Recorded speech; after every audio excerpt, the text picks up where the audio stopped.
আসসালামু আলাইকুম। আপনারা যারা মানুষকে সাহায্য করতে চান বা সবসময় সাহায্য করেন, আপনারা একটু এই সমস্ত মানুষকে দেখে সাহায্য করবেন যাদের আসলে দুটি হাত নেই, দুটি পা নেই, বা একটি হাত নেই, একটি পা নেই, বা চোখ নেই, যারা বিকলাঙ্গ, আসলে যাদের একটা অঙ্গ প্রত্যঙ্গ নাই, বা যাদের শারীরিকভাবে শক্তি আপনার মনে হয় যে না, এই লোকটাকে সাহায্য করা উচিত, ওই লোকটাকেই আসলে সাহায্য করবেন। এই মানুষটা দেখেন আসলে দুটি হাত নেই, কত কষ্ট করে সে ভিক্ষে করতেছে। তো এই লোকটাকে দেখে আসলে সত্যি মায়া লাগছে।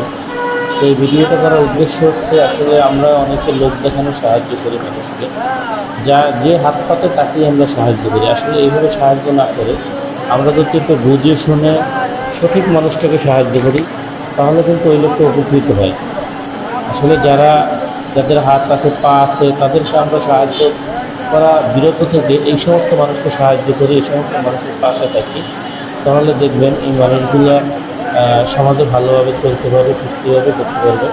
তো ভালো থাকবেন সবাই। আল্লাহ হাফিজ।